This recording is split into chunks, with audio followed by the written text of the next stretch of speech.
Olá, boa noite a todos e a todas.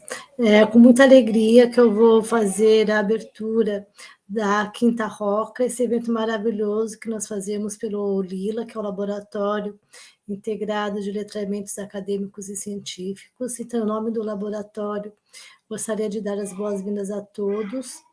E hoje nós começaremos o ROCA desse ano, a quinta ROCA, né, que é a Roda de Conversas Acadêmicas, e vamos tratar especificamente este ano das intersecções entre diferentes culturas disciplinares. Então, eu sou da área de letras, meu nome é Márcia Sucede, eu sou professora do Colegiado de Letras da Universidade Estadual do Oeste do Paraná, e aqui conosco nós temos, né, a professora Joanna, que ela é uma professora da área da Educação Física, também foi dançarina, ela trabalha no Dawson College, no Canadá, e o nosso mediador de hoje é o professor Oldemar, que é meu colega da UniOeste, ele é professor de Educação Física, então hoje nós vamos conhecer um pouco da escrita dentro dessa cultura disciplinar que é riquíssima. Então, sejam todos bem-vindos, todas bem-vindas. Eu vou passar a palavra agora ao professor Oldemar, que será o mediador, e apresentará a professora Joanna para nós. Muito obrigada por aceitar nosso convite, Oldemar. Eu que agradeço, Márcia. Muito obrigado de antemão já pelo convite. Muito honrado de estar aqui. Estou muito curioso pela palestra da professora Joanna. Então, meu nome é Oldemar, eu sou professor do departamento do Colegiado de Educação Física da UniOeste, a Universidade Estadual do Oeste do Paraná, e então eu estarei em frente à mediação desse primeiro encontro. Falando da nossa convidada, a nossa convidada de hoje, ela vem abordar uma temática da escrita acadêmica na área da educação física. O nome dela é a professora Joanna, da Dawson College. Então, em nome dos integrantes do LILA, eu agradeço imensamente a professora convidada pelo aceite, por dividir conosco o seu conhecimento, suas experiências acadêmicas e seu comprometimento com a ciência. A conversa de hoje, então, ela será dividida em dois momentos. Primeiro, a parte da apresentação da nossa convidada, que levará em torno de 30 minutos. E, em seguida, tem um momento dedicado à participação dos que nos assistem, por meio de perguntas que podem ser postadas durante a apresentação no chat. Em qualquer momento elas podem ser postadas as perguntas, mas elas serão respondidas somente após a apresentação da professora Joanna. Para iniciar, eu vou fazer uma breve apresentação da professora. Então, a professora tem bacharelado em Ciência do Movimento, aqui lá no Canadá, chamado de Kinesiology, com especialidade em dança, pela Universidade de Waterloo, no Canadá. Esse título foi recebido em 1974. Ela também possui o título de mestre em Educação, com especialidade em dança, de 1982, pela Universidade de McGill. Além disso, em 2001, ela recebeu o título de bacharel em Artes, com especialidade em Música, pela Universidade de Concórdia, no Canadá. Entre as suas experiências laborais, eu vou destacar algumas aqui, ela possui vasta experiência acadêmica, atuando em diversas instituições de ensino superior nos Estados Unidos e Canadá, desde 1979 até 2021. Em sua produção científica destacam-se estudos relacionados à postura e fitness, e ela era da área do balé. Então, isso tudo tem registros em artigos científicos e livros. Ela também se destaca por um projeto de ensino de escrita acadêmica na instituição de ensino superior Dawson College. Por ela mesma, quem é Joanna? A Joanna é aposentada, e essa é uma biografia que ela colocou para nós aqui. Eu quero falar só a primeira linha, depois eu pedi para ela se apresentar um pouco melhor, mas ela é aposentada recentemente como professora de Educação Física, pesquisadora, cientista, autora, musicista e vó. É tudo isso para nós hoje à noite. Então, após essa breve apresentação, eu vou convidar a professora Joanna para iniciar a sua fala. Professor Joanna, welcome to the 5th edition of ROCA. From now on, thank you very much for being here. We are very glad that you accepted our invitation. Well, you. Well, as I said, you have 30 minutes for this first part of the presentation. Okay. And then after that, we're gonna interact with the people that are watching, and they will be posting their questions on the chat, Okay. and then I'll be reading the questions, translating if necessary, and then we'll be conducting for another some time after your speech, okay, your presentation. So feel free to start at any time. All right, thank you very much. So I'm delighted to be here with you and to share some ideas I have to encourage student writing in physical education. And I'd also like to talk to you a little bit about my experience with research and some of the difficulties I experienced, and I expect that your students also experience. So to start our conversation, I sent Márcia 3 questions so I could get to know you better. And the first question was, what are the types of writing assignments that your students need to be able to do in order to succeed in science? The second question was that who should teach students, science students, how to write? And the third question was about the teachers. Do you think it's important that teachers continue to develop their writing skills? From my experience, I find that most teachers are actually shy about writing. Well, in physical education, we're not known as great authors. We're kind of known as doers, active people. And there is this expectation that language teachers, English teachers, should teach students how to write. My husband happens to be a college English teacher. And most English teachers teach literature. They don't teach students how to write. They expect when they come to the university, they know how to write. One of you mentioned in the comments you sent me is that a lot of students have poor writing skills. You told me that the types of things they need to write in science, here's a sentence, that it's very highly academic. So you said formal scientific writing style with little room for variation. So your expectation is that students are going to come to university, often with poor skills, and yet you want them to write summaries, research articles, undergraduate thesis. That's really a big, giant step. So my basic message to you, it's too much to expect an English teacher to do that. And that in your regular classes, you need a bottom-up approach where all the teachers are giving writing assignments to students so they're comfortable writing. And then this will lead to better research papers, I think. So you need a culture of literacy that comes from the bottom up. Teachers teaching, science teachers teaching, all teachers moving away from multiple choice, easy fill-in-the-blank type quizzes to actual writing. And then you also need a top-down approach.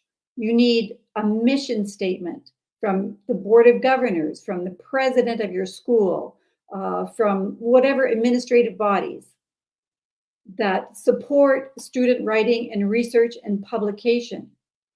And from that top-down approach comes money, and you need financial support in order to have students write and publish their written work. Okay, so I'm going to start off with describing my writing in the discipline experience I had at Dawson College. It was a full year. We were 8 teachers and 2 leaders. It was successful because it was supported by the college. My teaching load was reduced to 7 courses. Usually I teach 8. So one course was released. The teachers were selected the previous semester before the program started so that the college could schedule us. Scheduling is always a problem. So we were all scheduled together at the same time, and we met every 2 weeks and for a full year. And for each class, we had to read a chapter about writing. I'll send you the reference, but it was a textbook by Dr. John Bean. And then we had to blog, we had to write to each other. And that was intimidating because we were a group of teachers from different disciplines, physics, mathematics, fine arts, history, all over the place. And none of us were really used to writing in our careers other than student course outlines and things of that nature. And then during the meetings, we would actually write in pairs and small groups, and we would develop student assessments, student assignments, where students were involved with writing. So that's how it progressed. And I think Marcia, she sent me a paper about LILA. And so you have something similar. You have workshops for teachers. Someone also talked about teacher education routes, sounded very similar to WID, writing, the program I went through. So this is excellent. If your college, your university supports it, a small group of teachers get together, help each other, developing student assignments to encourage writing. This is kind of the middle group. And sometimes it can be hard to convince colleagues, other teachers, to change their ways. But perhaps this is a very good approach. You get a core group of teachers, they come back to their departments, they talk about their experience. So now I'm going to get into it. Really, here are some concepts I learned and the types of assignments that physical education teachers were able to develop from these concepts from writing. The first one is that writing is a skill. It needs to be developed. It's like playing piano. You know, when students come into university and if they have elementary piano, you can't expect them to play Bach and Mozart. So they need practice writing. And another tenet is that all writing is beneficial to academic writing. Poetry is beneficial. Writing instructions is beneficial. It's all communicating to someone else. So you choose your vocabulary. What do I want to say? How do I organize it? So all writing is good. So to get to academic writing, try other forms, other genres of writing. Okay, continuing. Writing is thinking. So if you're a teacher and you give a lot of information because there's no time for thinking. So you need to reduce your information to allow students to write in class. That's the hard one. We learned in COVID that maybe there are different ways to deliver information to students. So you want to make room in your class for writing. Writing is a process. Ernest Hemingway, a famous American author, said that the first draft is always crap. And he was absolutely right. So no one can write well the first time. So this is something I adopted from WID. If I gave students, say, a 502-page essay to write about their active living, what they do to get fit, I ask for an outline, a rough draft, and a final draft, and then ask them to staple it together. It's no more work for me, but I look to see, did they do an outline and I make it worth 1 mark? Did they do a first draft? And I ask them to do your first draft by hand. Let me see the changes. It should look messy. Writing is messy, so show me your mess. That's worth 2 marks. And then there's the final copy, which is worth 7 marks. If you don't give me the outline, your point forms, your first written draft, then you lose 3 marks and your final essay is only worth 7. So students quickly learned that they wanted full marks, so they were going to give me the outline and the messy first draft. Writing improves as students edit their own grammar. This is a huge lesson. Teachers don't want to give written assignments because they feel their language skills aren't adequate to grade their grammar. So the message is don't grade it. Leave it out. It's not important. Just do not grade it. What you're grading is their ability to express their ideas. Okay, students develop their ideas best when they do not rely on outside sources. This is another big one. As a teacher, I thought students would be best to go and look up sources, get the experts. What do the experts have to say about your lifestyle, your stress? But then the writing is not good. They plagiarize. They take a paragraph from here, a paragraph from there, put it together, and it makes no sense. And it's not developing their confidence as a writer. They already know a lot. So have them write in class small essays.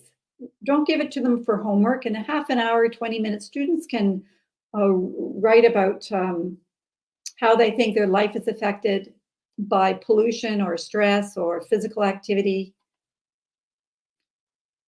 So I really believe in that. And then later, when it comes to doing research where they have to add citations, well, they know about how to organize an idea, divide it in paragraphs, have an introduction, a middle, and ending. It flows well. And then they add the citations and the extra information they need, but it comes from them first. It doesn't come from outside sources. So I think that's helpful. And that homework assignments need an evaluation guide. So the evaluation guide I have, it really has two parts. The first part is the ideas. We use the term critical thinking, but you could just say thinking. Do you really grade thinking? And my answer is yes, you do. And you grade the thinking in three parts. The first part is it exceeds criteria. The thinking is clearly expressed. The material is organized. It's supported by details, has a personal voice. That's a good one. A middle one meets middle criteria. The ideas are expressed, but it's lacking details, and it's not very personal. They fail, or it needs revision, if it's only information. Anyone can just write down information. What do you think about that information? How does that information apply to you, how you see yourself, your worldview? And there is no personal voice, and it doesn't read well because it's jarring. They're jumping from information to information. So the first part is just about the ideas and how they're organized and the details and if it's personal. And the second part is writing mechanics. That's all you have to say. And it exceeds criteria if there are few errors and it's well organized. That's all you have to say, few errors. It meets criteria if there's some errors in grammar and spelling, for example. And it could use better organization. And it fails or it needs revision if there are many errors. And it's lacking paragraph form, maybe just one big giant paragraph. So that's the evaluation grid, really just two parts, the organization of the ideas and the writing mechanics. And you do not grade the mechanics. You just judge them. Well done. Okay. No, needs revision. It's too confusing for me to read. I don't understand your ideas. So that's the type of writing. Okay, when I started my project, I wasn't sure what my colleagues were doing, so I created a survey to ask them what types of writing they did in their classes. And I have a few examples for you. This is from a yoga teacher. She starts her yoga class where students read and interpret a yoga sutra. A yoga sutra is something like this. Joy is the result of right action, sorrow of wrong action. As a physical education teacher, she doesn't teach philosophy. She doesn't feel she has a right to interpret these yoga sutras. And yet, this is where yoga comes from. So at the beginning of class, the students do that for themselves. She says the benefits are that it settles the class right down. It makes it seem serious. It personalizes yoga. For her, it serves as attendance. She gets to know her students better. Writing at the beginning of each yoga class, she very quickly learns her names. Here's another one. This is an outdoor education teacher, At the end of the semester, this is writing at the end, he has his students write a letter to the next semester students, telling them about the experience they had in outdoor education. Students love to write these letters, and the new students coming in next semester, they love to read them. Mark was telling me that this transmits a lot of interesting information to students, and that's the end of the semester. Could they do that in their science courses? Write a letter. This is what I did in this course to the next semester students. Here's an example of end of the class writing in a wellness class where students are looking at how stress, active living, food habits, sleep habits, how they affect their health and their wellness. So this is writing that occurs at the end of class. The teacher gives a mini lesson about food habits, and then she asks the students to reflect, how do your food habits hinder or help your health and your active living? The students write at the end of class, settles them down for the next class. And this writing is important for students because they're writing about themselves. Okay, another example is a teacher, another outdoor education teacher who has a student's blog all through the semester. He says that students have a lot of anxieties about being outdoors, going hiking for a few days. So he has students write a blog about his lectures, but also allowing them to share. They share links, sites to videos, packing lists, stories about their outdoor education adventures. They also ask questions that they wouldn't ask their teacher, like about personal hygiene, how you poop in the forest, things like that. So the teacher really likes this blogging. He grades it. He grades it on etiquette, how often they respond to other students, how active they are in their blog, and it's expected. So those are some examples. Here are some other ones. In physical education, have your students write a personal affirmation. I'm going to exercise by concentrating on my breathing, by my alignment. I'm going to complete each rep listening to my muscles, being into my joints to make sure I'm not straining my joints. I'm going to go to muscle fatigue for each exercise. So they write all the things they're concentrating they're going to do before they start their exercise workout. Okay, here's another one. Something I in my dance classes, I used to critique student dances. At the end of the semester, we work on different techniques and steps, and then they put a dance together and I grade it. After my WIT experience, I have students video their dance. They go home and they grade themselves, watching their video according to criteria I give them, but they're writing in the voice of a reporter, someone who's come to an arts event and they see the dance for the first time. So it's not like I did this, it's, oh, the dancer did this. I like the way she did that. The music spoke to me, I love this. So for me as a teacher then, it's no extra work. And in fact, I think students do a better job at grading themselves than I do. So I accept their grade, but I also grade their writing as, did they write as a reporter? Did they really communicate to the reader? Okay, here's another one. Write out the sequence of steps to a tennis serve. Write out the sequence of steps for a science experiment. Don't give them to them, let them write them out. My husband has, he has put two students together and he gives them sort of toys like Lego, and someone has to build something and they write down instructions for how to build it. And then the second person has to be able to build the same thing following their instructions. And then the teacher grades, were the instructions clear? Were you able to build it? So one student does a lab experiment. Can the next student do that same lab experiment following their instructions? Describe a sport to someone who's never played it. So it's a new sport. You're teaching tennis, you're halfway through the semester, have students at the end of class write about it. How was your experience like playing tennis? Okay. Present views before or against football, high school football. Present views before or against experimenting on animals. Views for or against for a number of different ethical issues in science. Okay. Write a journal. Keep a journal of so you have science students who are doing experiments. Ask them to keep a personal journal of how they felt. Were they comfortable doing that experiment? Was it safe? Was it ethical?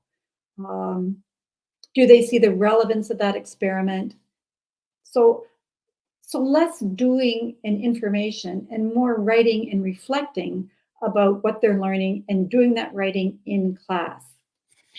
So if you want them to write in class, then you have to give them something to write with. So think of elementary school. You give them a booklet, a cahier, and you have certain writing. Or better, you give them a booklet, and for each class, I write down the date at the top, and this is what you want them to write.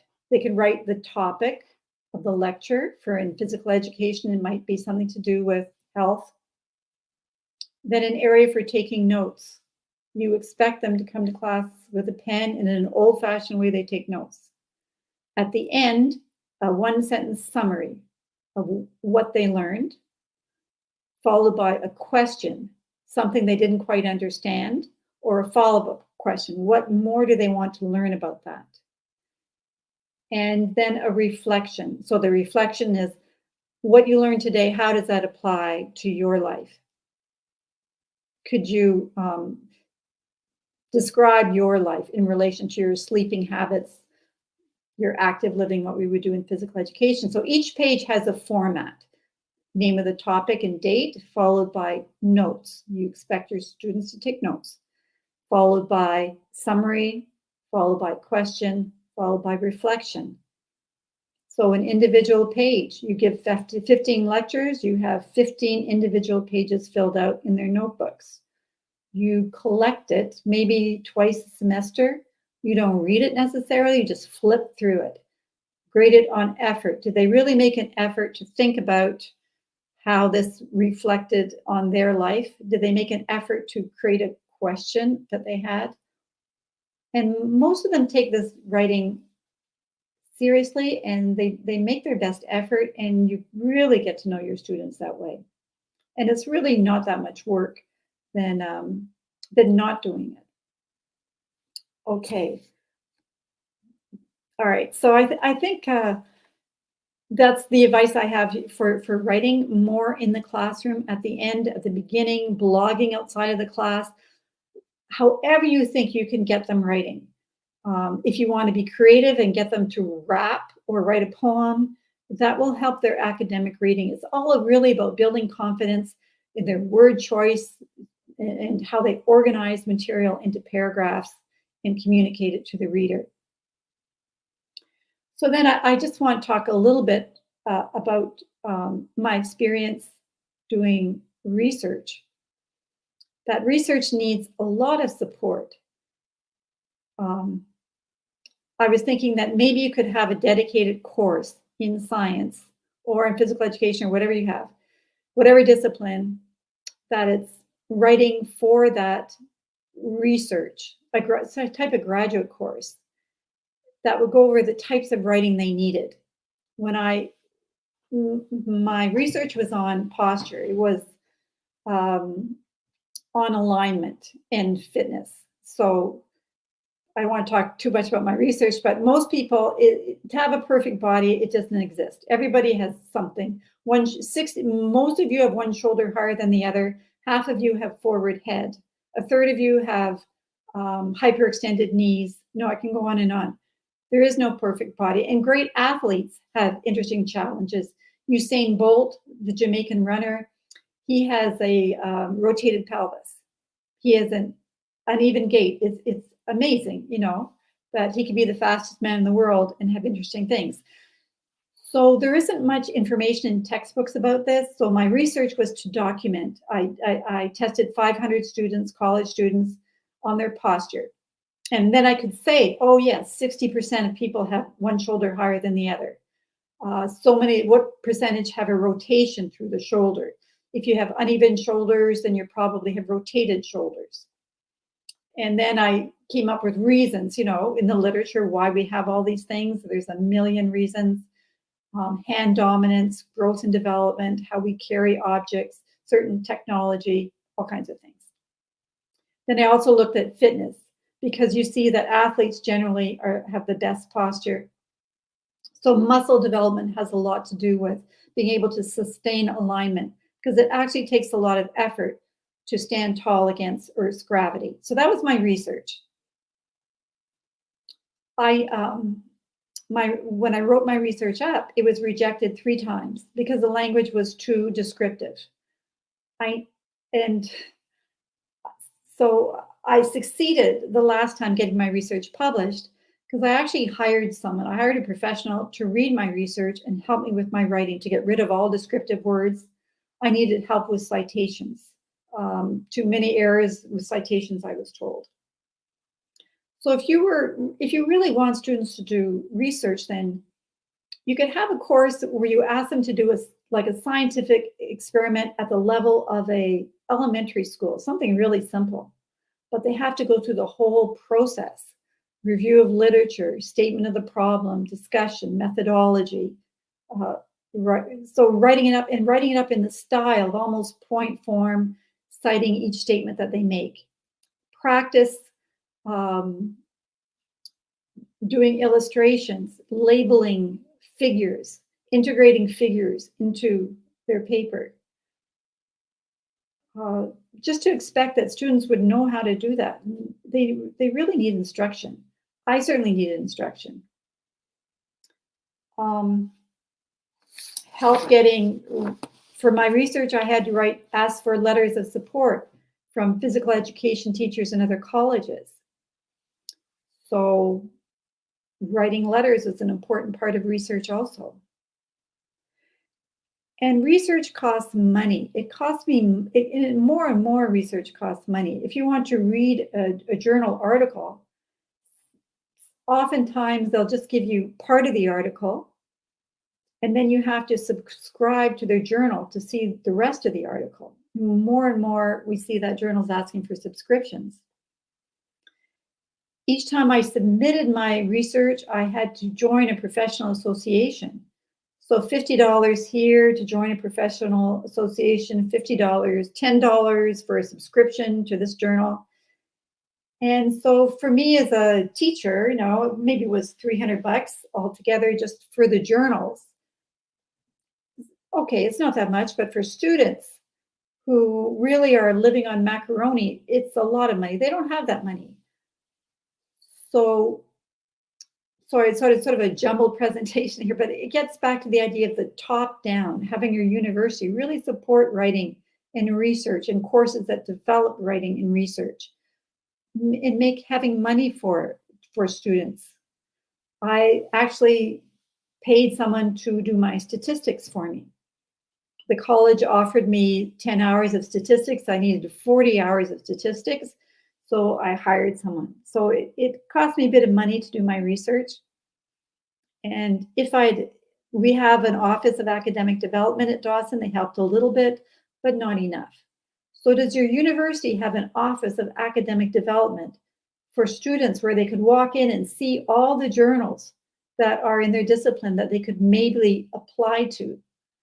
They would help with writing. They'd have financial support, information about how to do citations. So to have a dedicated course for that, plus having some sort of university department that's dedicated to helping students to do that work. Something else would be rejection. It was tough to be rejected by publishers. So if you're teaching a course, you could also include how to deal with rejection, and that rejection is the normal part of research and writing and producing written work. All right, what else do I have for you? Oh, so then after I did my research and I had this whole WID education on writing and the value of writing, I decided rather than a notebook to give students, I would create a course-specific text. So that's what I did. And in this text, it would be bound so that it could open and be flat so that students could write easily. And there'd be lots of space for writing. So the text follows the method of present information. And then now I would like you to reflect on this information. And it also includes little quizzes, crossword puzzles, labeling, other activities, labs in posture that I do. So it's everything in one place for students. I started this in the last year of teaching, and I completed it as a retired teacher. So in retirement, I wrote the book I always wanted to have. But I have other colleagues that now use that book. It was, again, I had college support. The Ministry of Education here in Quebec, they have a small publishing house that helps teachers to publish non-profitable books. So no one's going to buy this book but my students, and I want to keep the cost really low so that they can afford it. So I was lucky I had to apply to this education publishing house. They accepted my application, and I worked with a professional editor and a graphic artist to create the book. So that was a wonderful experience for me as a teacher, and I would encourage that. If you have a full-time teaching load and you're raising children, you have no time for that. If you're an older teacher, your kids are grown up, maybe you could do that. Maybe there are publishing companies that are willing to work with you. Maybe there are grants you can get from your university to develop course-specific manuals for writing and learning. So that's what I did, and that was great. Okay, so now I'm just going to read my summary for you. So to encourage literacy in your institution, you've got to normalize writing. So when students come into class, they come with a pen. They know they're going to write. It's just everyday practice. You need to change your courses to reduce information or deliver information in a different way to allow students to write. You budget maybe 20 minutes at the end of class for writing. Offer a dedicated literacy course in your discipline. Work with the English department. Maybe there's an English teacher who would offer a dedicated literacy course. My husband offers such a course. He offers writing for science students at Champlain College. So we developed that course. He talks about have students write questions, hypotheses, do experiments, write lab reports. So they practice. So then when they go into their science courses, they're more comfortable with that type of writing. Offer a graduate level course to teach citations, to teach the format for writing research papers, to help them with the actual writing so it moves away from descriptive writing to academic writing, to teach them how to label diagrams, etc. Have your institution cover the costs of this professional development for your teachers and to encourage research. Have a center. You need, it's not going to happen by itself. To create an institution of a culture of literacy in your department, you probably have regular meetings, maybe monthly meetings. Have your teachers write at the meeting, the same way in the classroom. You're discussing, let's say the government wants to reduce your class size. You have an issue. The university wants to reduce your class size. Have a little discussion. Chances are it's always the same people who want to talk. Let them talk a little bit. But then ask each teacher, or maybe pair teachers in twos or threes or individually, ask them, right, what do you think about class size? What should we do? And then collect all of that, make it a normal thing you do in your department meetings. And then it creates better policies because the people leading the department meeting, the coordinator, they know everybody's ideas. They have everyone's opinions. If you do a survey after a meeting, only a third will answer. writing in the classroom is really, I think, the secret to get your teachers writing more and to get your students writing more. Put literacy on your agenda. Make it an agenda item. Have literacy workshops for your teachers. Make it a normal thing to talk about. And gradually the teachers who are just doing multiple choice questions, gradually they'll sort of come around as other teachers become excited about the types of writing assignments they're giving their students, and it's talked about at department meetings. The light bulb will go off, and more teachers will, I think, move to literacy. I think the departments have to set guidelines for teachers about literacy, though. I mean, it's a process of bringing teachers on board, but let's say if you have half the department having students write in class, working on literacy, and the other half doesn't, then students might complain that there's kind of an imbalance. It's a lot easier to do multiple choice. And it's easier for teachers to do multiple choice. So eventually then you need sort of guidelines that go on course outlines. So students know in advance they're going to be writing, and a certain percentage, 25%, is going to be for your journal that you're doing, your logs, the writing that you're doing in class. So then, I mean, if you could standardize it, it'd be great. And then you're on your way to your department accepting it, teachers accepting it, students accepting it. All right. So I think that's really what I have for you. If you want, I can send you my husband's email address if you want to have more information about his English for Science students course. And I can send you a link to my book if you would like to look at it, just to see how it's formulated with text, information, and writing. And a link to my research if you're interested in the research. And then a link to the current WID leader at Dawson College. So WID continues each year. More and more teachers are involved, and more teachers are developing student writing. So it's a lengthy process. So that's what I have to say.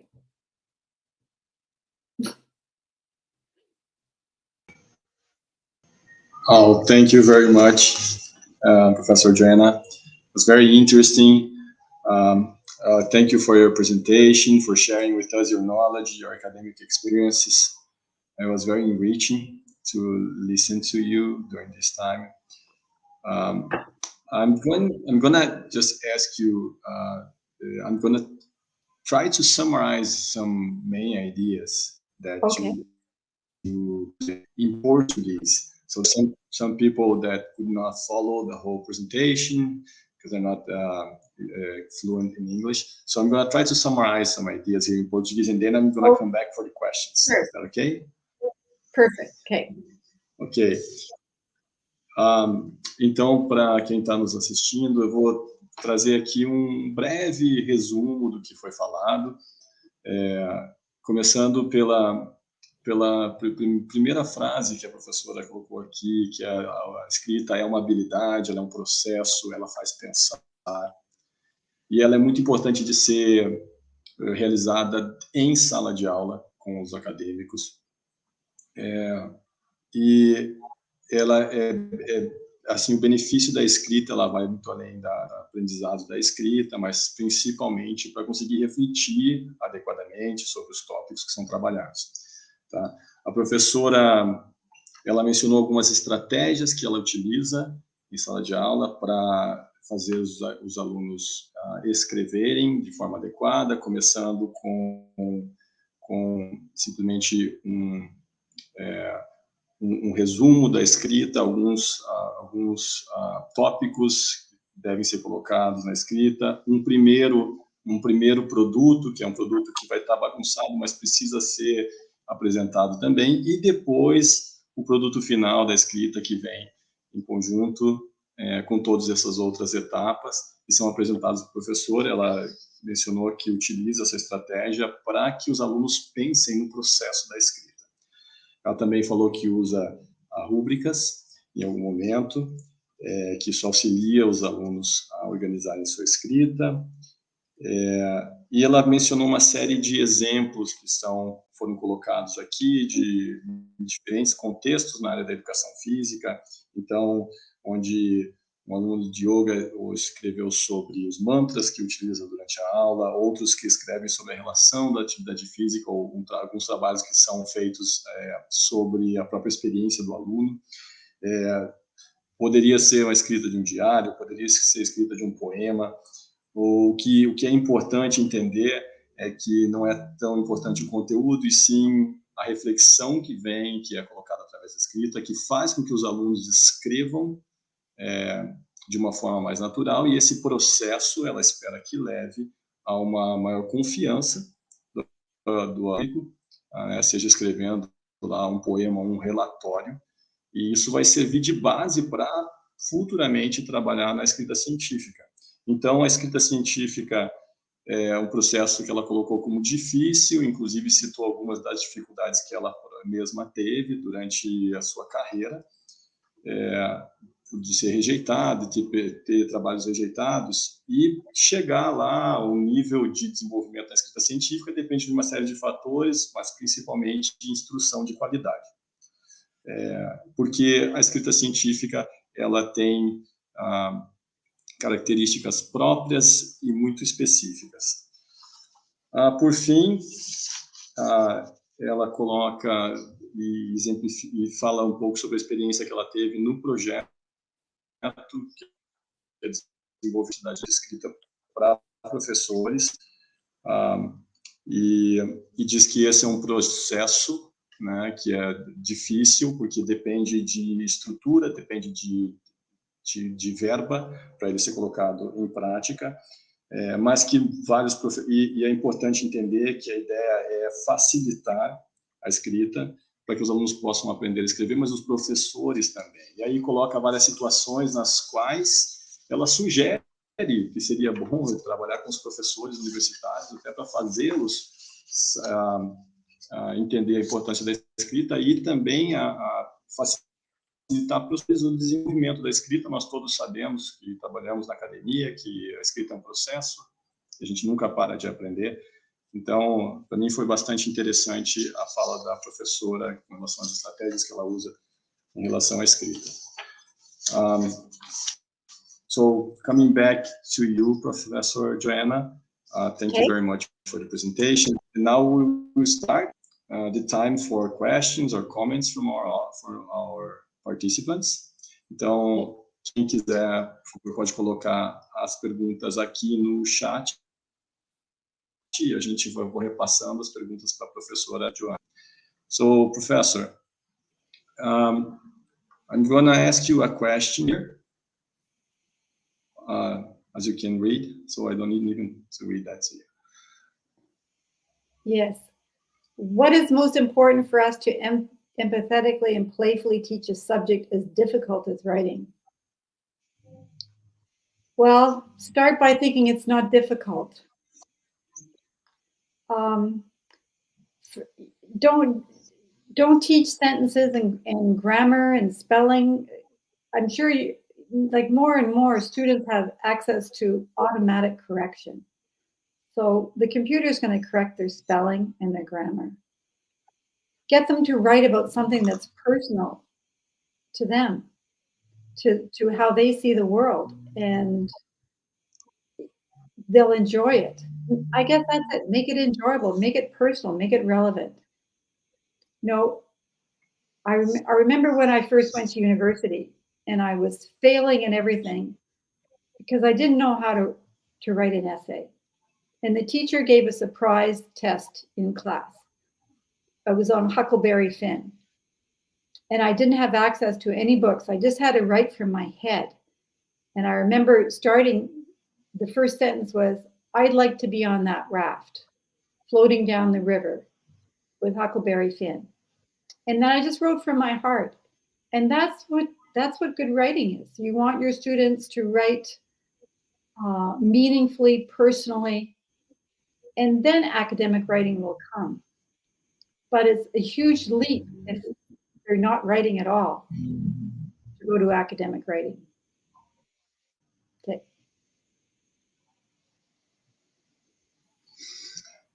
Thank you. We'll see if you have any other questions. Vou pedir pessoal, quem quiser pode colocar suas questões, pode ser em português, eu faço a tradução se for necessário. While we're waiting for other questions, here it is, one more. Great to know. It's a commentary.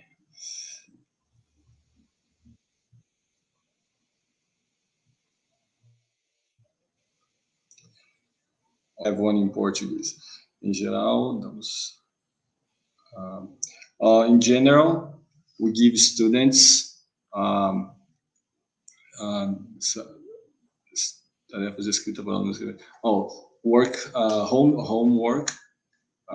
or writing homework to students. That's what usually happens.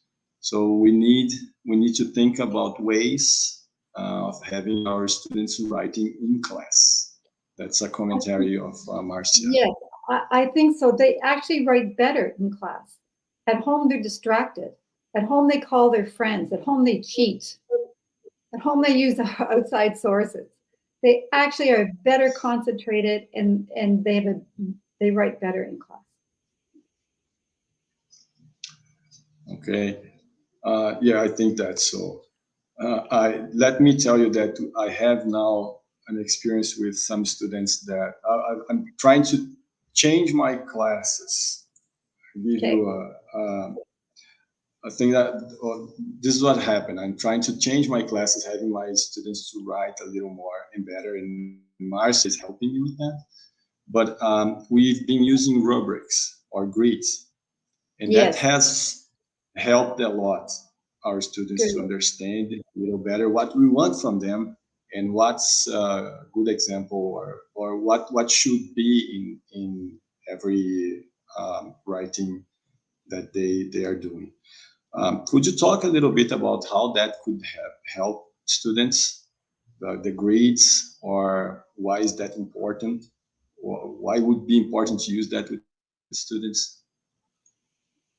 Okay, so the grids, you need a simple grid. So it's good, okay, needs revision. I like that one. Just 3 categories.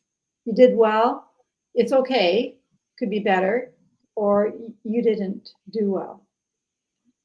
And then look at their ideas and call it ideas. How did you express your ideas? Did you give me details so I understand what you're saying? And then the middle one is you gave me some details, but I'm still not really understanding. So explain to me how sleep, what do you think is causing you to lose sleep at night? And then, so that's about ideas. And then the other category is just what we call writing mechanics. So you don't grade individuals' words that are misspelled or sentence fragments or run-on sentence. Don't care about that stuff. If they want to communicate to you, they will improve their grammar, because what poor grammar is, you can't understand it, right? It doesn't make sense.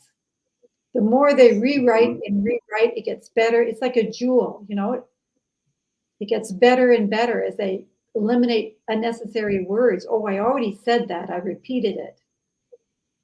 And I like the idea of revision. So you have 20 minutes, you ask them to write about their sleeping habits and how they can improve them. And then you give them a fresh piece of paper and write it again. Reduce it in half and write it again, and it'll be better. That was one of the points, is that no one is able to sit down and write well. Writing is only revision. There's only rewriting. Right. Yes, and I see the importance of that from my students as well. It's good to understand, to know that it's important to give them some lines where what's acceptable, what's Exactly. work that should be improved. Yeah, and you can staple that in the back of their assignment so they see clearly what you're grading, you know, and they're not going to, I mean, years ago when I was trying to grade grammar, students would be furious with me. They say, Miss, you're just a phys ed teacher. You can't grade my English. And so then I backed away from it. But so don't grade don't grade it. Just you're really looking at their ideas. Did they express their ideas about sleeping habits? Could you understand what they were saying? Did they give details? Was it interesting to read? Did you hear their voice? Were they talking to you? That's what's important. Right. Yeah. Thank you. I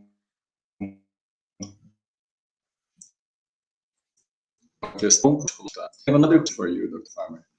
You talked a little bit about rejection Yes. of your writing, and I think that's a problem that all professors will face at some point if they try to submit Yes. papers or try to work on their writing on any product that they want to us. It could be an article, it could be a book. I also had the same problem when I remember when I finished my master's degree and I submitted my work for publication and I was rejected. And I was really depressed for a time because it really impacted me. Like it was very difficult to have someone saying, "Oh, that's not good. You need to work on that writing skill." And the question here is, I think it could like sometimes we look at undergrad students and we expect them to be able to write a good paper, right? What should we, or how should we talk about that to our students? What should you, what do you think would be a good strategy to motivate our students to understand that that's a difficult that everyone faces? It's not something that they are going through. It's usually a process that very few people can write really well from the beginning. That's it. It's a normal process that failure is normal, you know, failure is normal. I had a friend who's a football player, and his book was what makes a professional athlete, someone who lasts for many years. You know, there's some athletes who they just last a few years, you know, they burn out really quickly, but there's some athletes that go for years and years. So we interviewed his friends in the CFL and National Football League, American Canadian friends. And what he came up with is the successful quarterback is the one who drops, with the receiver. The successful, he did receiving. Receiver is the one who drops the ball and goes back to the huddle and as if he had caught it. In other words, he drops the ball in front of 1 million people, 5 million people on television, and he doesn't blame himself. He doesn't blame the guy who threw it to him. He doesn't blame the weather. He doesn't blame his mother for feeding him pizza. He just goes to the huddle and he's ready for the next play. So you have to put your failure behind you. That's the lesson. And that's what makes a great athlete and that makes a great researcher, publisher. You have to just understand that rejection and failure is normal. It's part of the process, and that's how you get better. It's a hard lesson, but we all face it. Yeah, thank you. It helped me too. We have a comment here from Miriam that she's saying that it's very difficult. It is a challenge to have our students writing well. And now we face another problem that is the use of ChatGPT. I don't know if you know this. It's like the artificial intelligence that students have been using it a lot. So, and maybe or what she's saying, that we should really have the students run class, basically because we can't know anymore if that's writing from a student or if that's a writing that was done from an artificial intelligence. Well, that speaks again to in-class writing. If they're writing in class, they're not. Yes. They can't use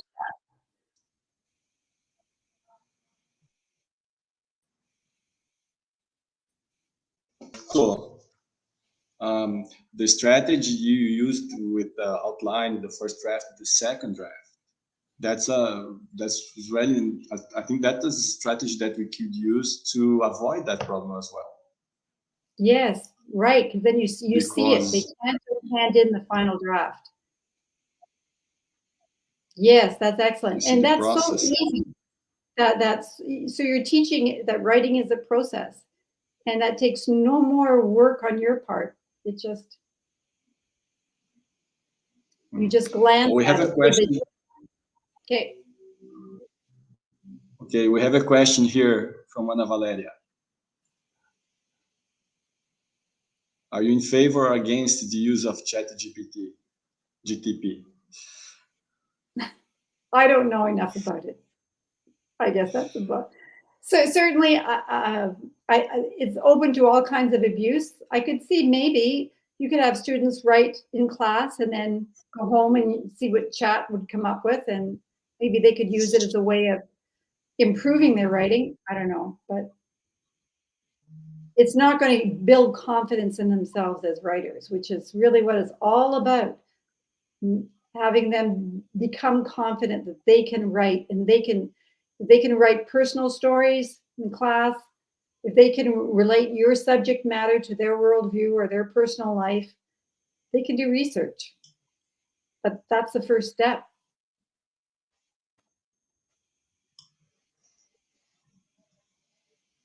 Okay.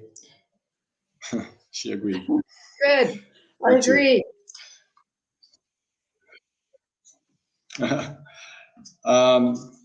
Okay, we're waiting for other questions. We'll give here a couple of minutes. If someone wants to post another question, se alguém quiser colocar mais uma questão, a gente tem mais uns minutinhos.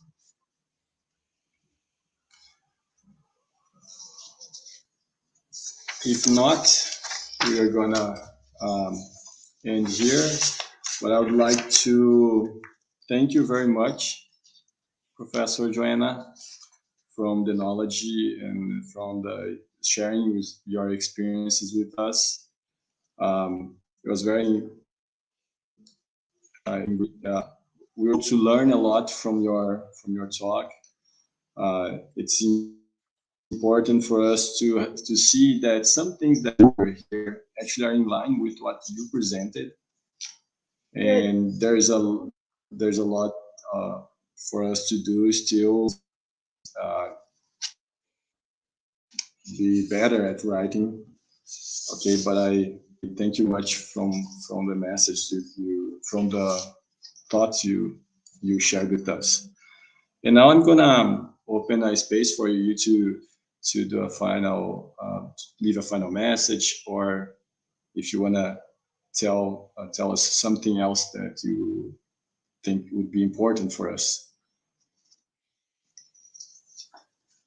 Well, I to develop a habit of writing as teachers too, not just to do research papers, but in department meetings to share ideas for how your department could advance. That I actually taught at 3 different colleges in Montreal because I lost my job twice because the government decided to reduce the curriculum in physical education. And part of the reason I think I lost my job was I was too shy to write letters to the editor. And in physical education, we're just not known as writers, you know, so everyone was a little bit shy. The government was kind of aggressive.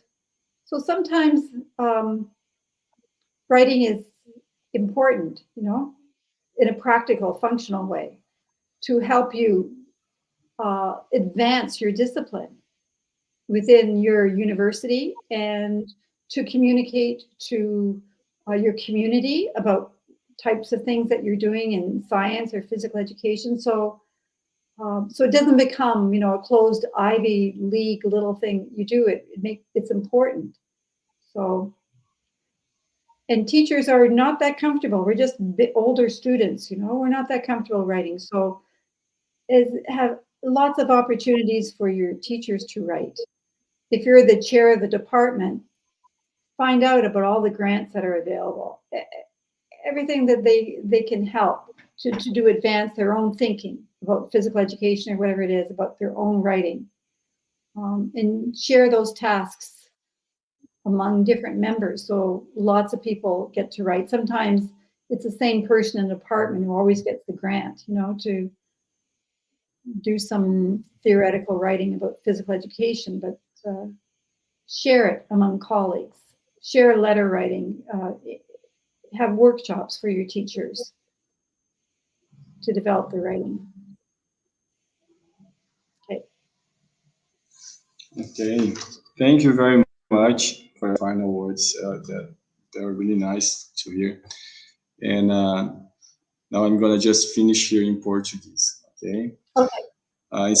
Encerramos agora nosso primeiro encontro da Roda de Conversas Acadêmicas, intersecções de diferentes culturas disciplinares. Agradecemos a presença da professora Joanna Farmer e do público, convidando-os para nos encontrar no próximo ROCA, dia 6/6, terça-feira, quando teremos a presença...